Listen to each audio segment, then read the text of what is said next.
It is good to be here, and the worship team has made this a really wonderful process, and the music has been just incredible, just incredible.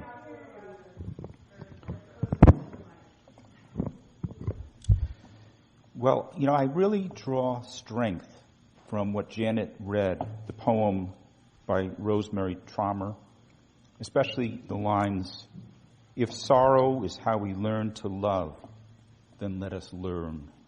And also, "The sorrow is great. Let us learn to love greater." And Mary Oliver, of course, right?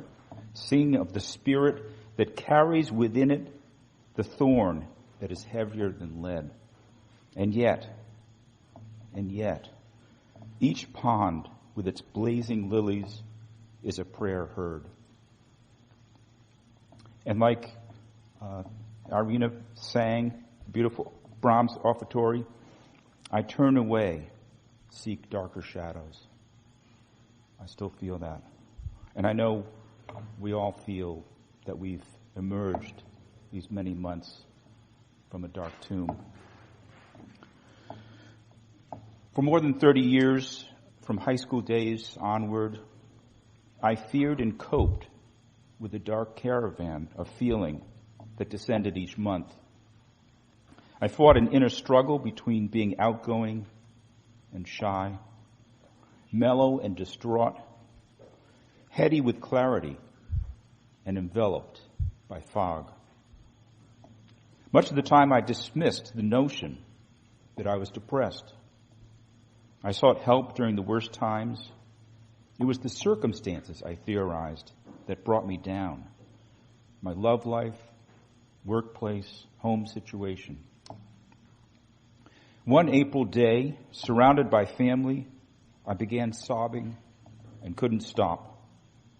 The realization that there was no reason in the world to be unhappy only added to my misery.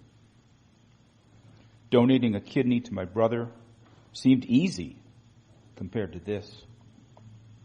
In fact, the transplant's powerful message of giving and receiving is what led me to see that I, too, could use some help. "I think you're dysthymic," my then wife said, taking pride in the acumen she had gained after several years of working at McLean Hospital. A trip to a psychiatrist confirmed that diagnosis. I went on Zoloft. The term dysthymia, a fancy word for mild depression, was virtually invented by Prozac. Just as lithium allowed manic depressives to be teased apart from the catch-all pool of schizophrenia, Prozac allowed those suffering from milder forms of depression to be recognized and treated. Thymos, the Greek word for mind, suggests that dysthymia has something to do with mental impairment. The first thing I did when I learned I was dysthymic was to get depressed. Over the past few years, the depressive cycling that had once claimed a small portion of each month had become a constant visitor. I began to feel like Yeats, an abiding sense of tragedy that sustained me through temporary periods of joy. Like the angels in Milton's Paradise Lost, I craved not the heavenly heights or the craggy depths, but the fabled and elusive middle flight. Depression is as old as the hills, or maybe I should say the valleys. King Saul of the Old Testament had recurring bouts. Once we would have said, "The gods must be angry," or "I was possessed by evil spirits," or "The devil made me do it." Hippocrates coined the terms melancholia and mania, thus initiating the quest for mood's natural rather than supernatural cause.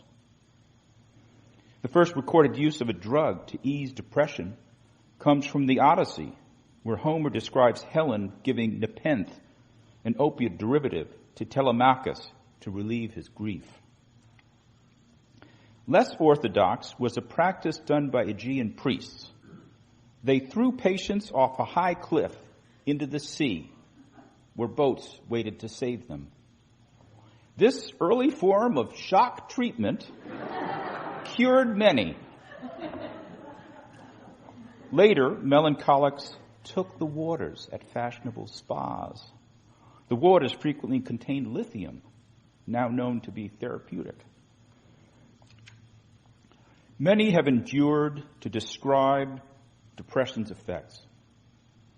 Virginia Woolf, a veteran of depressive episodes, wrote in her diary, "Thought of my own power of writing with veneration as of something incredible belonging to someone else, never again to be enjoyed by me. Let me see now how I resurrect." Franz Kafka wrote, "I am more and more unable to think, to observe, to determine the truth of things, to remember, to speak, to share an experience. I am slowly turning to stone." Baudelaire said simply, "I have felt the wind of the wing of madness." It's clear that depression is tied to loss of life, of love, of self-worth. As a chemical imbalance, it causes changes in appetite, sleep, activity, and energy. Yet with symptoms this profound, only a handful of people seek help. Why? If there's anything we've learned in the past few decades, it's that depression doesn't deserve the shame and embarrassment that comes with viewing it as a personal weakness or spiritual malaise.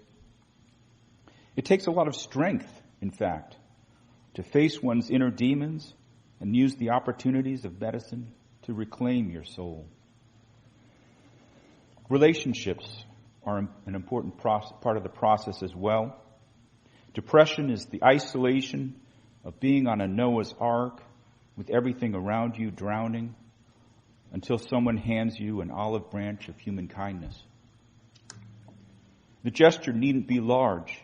I remember a colleague at work unexpectedly smiled at me, which caused an icy depressive mood I was in to start breaking up. Depression isn't going anywhere without a fight. Talk helps. Therapists and good friends are a godsend. According to recent studies, confiding in someone strengthens your immune system. Conversely, listening to someone's sorrows can be a life-saving act. Is depression useful? Can the pause, the bell jar brought on by depression, cause us to transform our lives in productive ways, draw away from harmful pursuits and relationships into a new light? Our Constitution guarantees the right to pursue happiness, yet many cultures do not expect to be happy. In certain African weddings, the bride and groom do not smile out of respect for the parents they will be leaving. They do smile at the reception.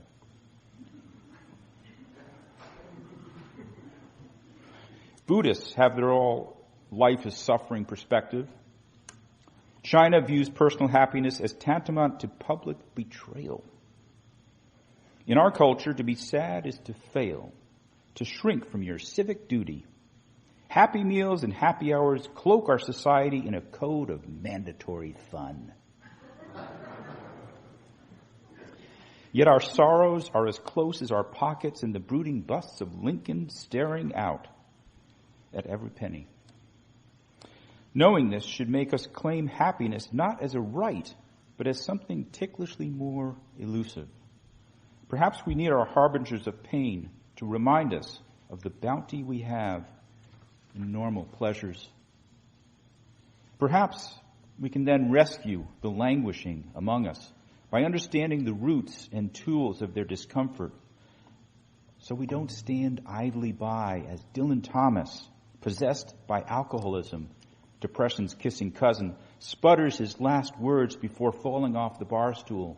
"I've had 18 straight whiskeys. I think that's the record." Suffering is not without irony and an absurd touch of the comic. Vachel Lindsay, a poet who was heir to the Lifesaver Candy Company, jumped off an ocean liner and drowned. Evelyn Waugh failed in an attempt at suicide when a school of jellyfish held him up and wouldn't let him drown. Life bringing life back to life. In the years since I sought medical help, I've looked on life with new eyes. My choice to seek and obtain treatment was a defining moment. There are many befores and afters.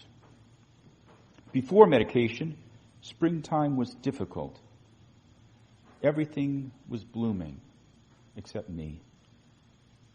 After medication, spring became a joyous enactment of the newness I feel each day. Before, giving parties exhausted me, every conversation a psychic drain. After, I could move from one nourishing conversation to another, a butterfly nectaring among wildflowers. Before, I dreaded waking with the same lousy, achy feeling. Before, I was enthusiastic, good-hearted, and bold some of the time. The rest was a nondescript blur. Before, many things didn't get done because I lacked energy. Now, if they don't get done, it's because I'm using my energy for something else. In all these dualities, I remain myself, the one I always aspired to be, if only I could will it. If I had known a daily pill, smaller than any of my vitamins, could give me back my life, I would have swallowed my pride long ago. My life's dark thread, by which sometimes I've been hanging, has ultimately stitched me back into the fabric of human existence. All I wanted for those best moments to be carbon copied over the entire month, to count on a positive outlook. My wish, at long last, has come true. Blessed be.